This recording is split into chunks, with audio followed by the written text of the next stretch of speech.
భగవద్గీత సాంఖ్యయోగం. కురుక్షేత్ర యుద్ధం జరగకుండా ఆపడానికి కృష్ణ పరమాత్మ ఎంతగా ప్రయత్నించారో అంతకంటే ఎక్కువ ప్రయత్నం యుద్ధం మొదలయ్యే సమయానికి అర్జునుడికి ఆవహించిన చిత్త భ్రమను తొలగించి, నేను బంధువులందరినీ చంపలేను, యుద్ధం చేయలేను అంటూ విల్లు వదిలేసి నీరసించి నీరుగారిపోయిన అర్జునుడి భ్రమను తొలగించి యుద్ధోన్ముఖుని చేయడానికి గాను కృష్ణ పరమాత్మ చేశారు. అర్జునుడి మనసులోని భయాలు సందేహాలు పోగొట్టడానికి ఆత్మజ్ఞానాన్ని చెప్తున్నారు. దానికి పెద్దలు సాంఖ్యయోగాన్ని పేరు పెట్టారు. సాంఖ్యయోగంలో 30 శ్లోకాల వరకు వివరించుకున్నాం. ఇప్పుడు భగవద్గీత సాంఖ్యయోగంలోని 31వ శ్లోకం. స్వధర్మమపి చావేక్ష్య న వికంపితుమర్హసి ధర్మ్యాద్ధి యుద్ధాశ్రయో అన్యత్ క్షత్రియస్య న విద్యతే. అంటే, మరియు ఓ అర్జున, స్వకీయమగు క్షత్రియ ధర్మమును విచారించుకొనను యుద్ధమునకు వినిదీయుట నీకు సరైంది కాదు. ఎలాగైనా క్షత్రియునకు ధర్మయుద్ధం కంటే శ్రేయస్కరమైనది మరొకటి లేదు కదా అని భావం. ఇక వివరణ చూద్దాం.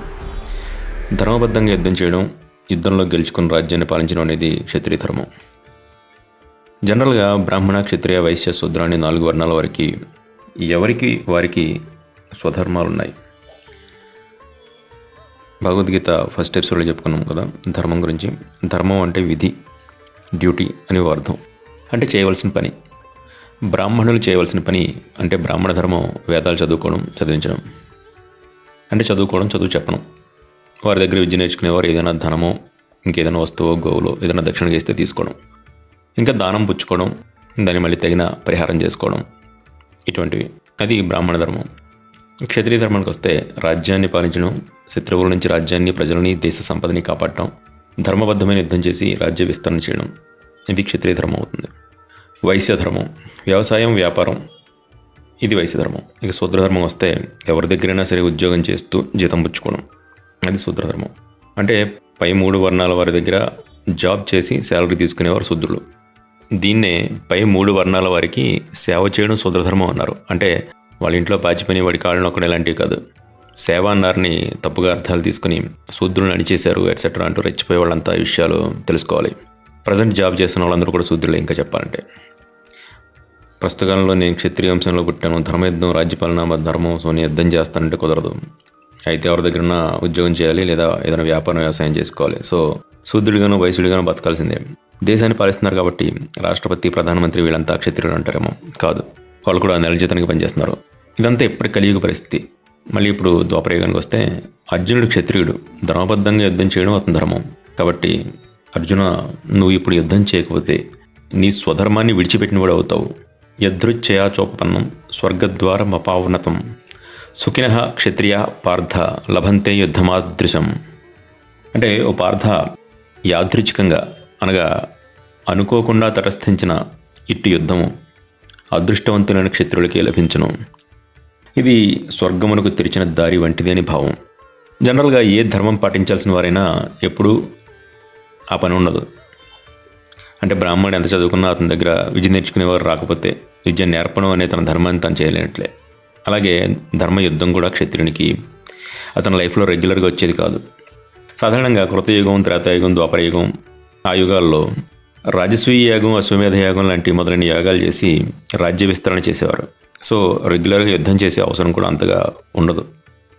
అలాంటిది నీకు ధర్మయుద్ధంలో పాల్గొనే ఛాన్స్ వచ్చింది అర్జున. ఇది నీ ప్రయత్నంతో నువ్వు తెచ్చుకుంది కాదు. మీ అంతటి మీరు అన్యాయంగా కౌరవుల మీద చేస్తున్న యుద్ధం కాదు కదా. విధివశాత్తు కౌరవులు మీకు అన్యాయం చేసి మీ రాజ్యాన్ని కాజేస్తే మీరు తిరిగి ఇమ్మని అడిగితే ఇవ్వను, యుద్ధం చేసి గెలుచుకోండి అన్నారు వాళ్ళు. ఇలా అనుకోకుండా వచ్చే ధర్మయుద్ధం చేసే అవకాశం క్షత్రియుల్లో కూడా ఎవరికో కానీ దక్కదు. సో ఈ యుద్ధంలో మరణించే వీరులు సరాసరి స్వర్గానికే చేరతారు అంటూ ధర్మయుద్ధం వల్ల కలిగే లాభాన్ని చెప్పి కృష్ణ పరమాత్మ, అథ చేత్వమేవం ధర్మ్యం సంగ్రామం న కరిష్యసి తతస్వధర్మం కీర్తిం చ హిత్వా పాపమవాప్స్యసి. ఈ యుద్ధం నీకు ధర్మబద్ధం. ఒకవేళ నువ్వు దీనిని ఆచరింపకపోతే నీ స్వధర్మాన్ని విడిచిపెట్టిన వాడి అవుతావు. ధర్మం అంటే డ్యూటీ, కర్తవ్యం, విధి నిర్వహణ, రూల్స్ పాటించడం కదా. ఒక్కో జీవన విధానంలో ఉన్నవారికి ఒక్కొక్క ధర్మం ఉంటుంది. ఒక్కో పని చేసేవారికి ఒక్కో ధర్మం ఉంటుంది. సపోజ్ ఎవరైనా తన ఉద్యోగ ధర్మాన్ని పెర్ఫెక్ట్గా నిర్వహిస్తున్నారు అనుకోండి, అందరూ మెచ్చుకుంటారు, మంచి పేరు ప్రఖ్యాతులు వస్తాయి కదా. అలా కాని పక్షంలో తన డ్యూటీ సరిగ్గా చేయని వ్యక్తిని ఎవరు గౌరవించరు. అలానే పరమాత్మ అంటున్నారు, అర్జున, ఈ యుద్ధం నీకు ధర్మబద్ధము, నీ డ్యూటీ ఇది.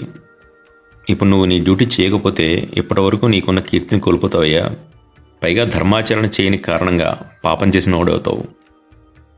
ఇంకా అకీర్తిం చాపి భూతాని కథయిష్యంతి తే అవ్యయాం సంభావితస్య చ కీర్తి మరణాదతిరిచ్యతే.